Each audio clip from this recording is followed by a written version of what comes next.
Mirë, do ndalemi tani tek tema e ditës, do flasim për rivlerësimin e pronave. Ligji ka hyrë tashmë në fuqi, pak ditë më parë edhe presidenti i vendit e ka dekretuar ligjin për rivlerësimin e pasurive që këtë vit do të bëhet me një normë të reduktuar 5% nga 15% që është aktualisht pa procesin e rivlerësimit, pritet përfitojnë mira qytetarë në fakt siç ka ndodhur edhe më herët kur është zbatuar kjo nismë në vendin tonë dhe parashikohet që zgjas për gati një vit. Por çfarë impakt si mund të kryen qytetarët procesin e rivlerësimit dhe çfarë impakti do të jap në treg, në çmimet e banesave në vijim? Diskutoj këtë çështje me zonjën Ester Subashi, agjente imobiliare. Mirë se ardhe në Money Report.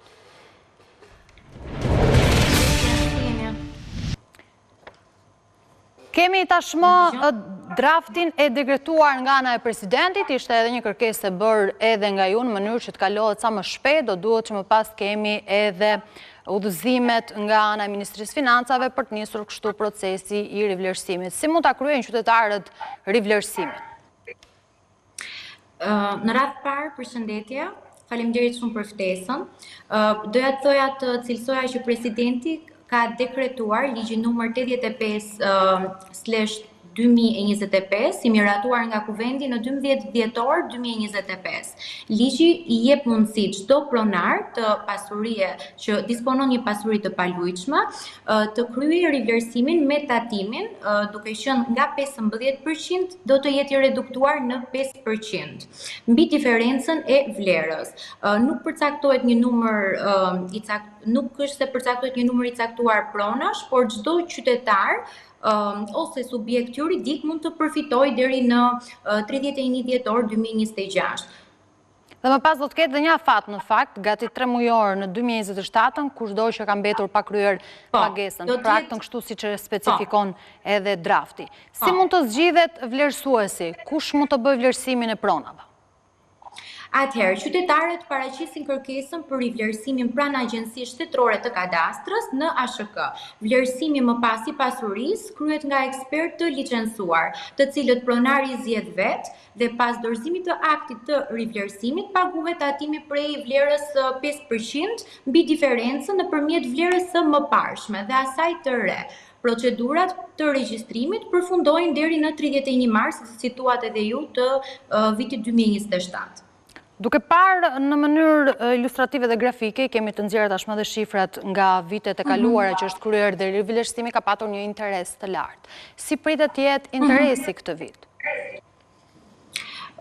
Interesi këtë vit për kryerjen e rivlerësimit, patjetër që do të jetë i lartë, duke qenë se rivlerësimi ka një kohë të gjatë që nuk ka qenë në treg dhe pritet që të gjitha pronat që nuk janë të rivlerësuara të dalin në treg dhe pronat të reja do të kemi me vlera reale në treg. Do të ketë një ndikim në çmime në vijim? Sigurisht rritja e çmimit banesave ka vijuar për gjatë gjithë vitit, ne kemi parë edhe nga shifrat që Banka e Shqipërisë publikon rritje dyshifrore. Çfarë impakti pritet të ketë? Ligji ka karakter fiskal dhe administrativ, jo ndikim në çmimet e tregut, kështu që qëllimi është përtetësimi i vlerës reale të pasurive në regjistrat shtetëror. Rivlerësimi ndikon për më shumë transparencë dhe saktësi, por nuk mendoj se do të ketë një rritje të menjëhershme të çmimeve. Ai thjesht do të ndihmojë, mendoj, në stabilitetin e tregut, duke i afruar çmimet e regjistruara më pranë realitetit.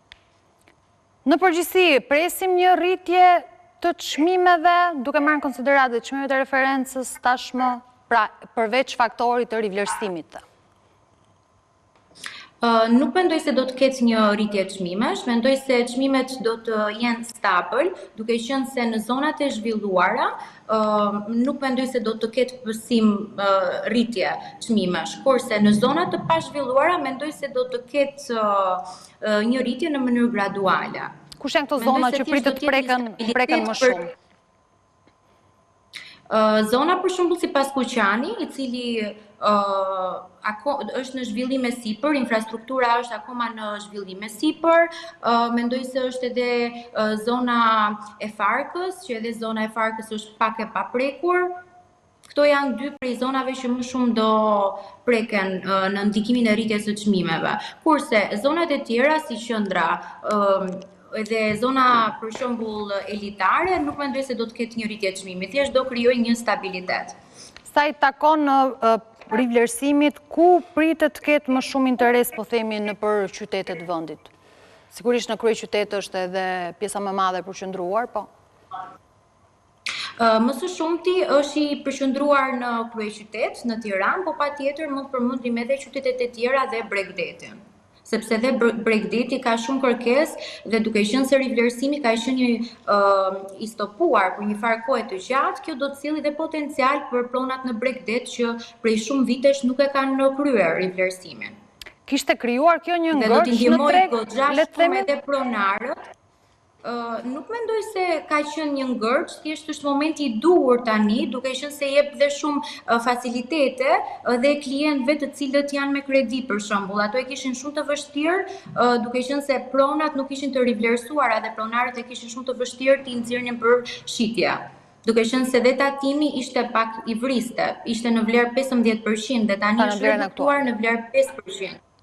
Mirë, do të kemi mundësi që të presim në fakt edhe të shohim edhe me detaj udhëzimet që të nxirren edhe nga Ministrisë Financave pikërisht për rivlerësimin. Zonja Subashi, falenderoj shumë që ishit sot me mua.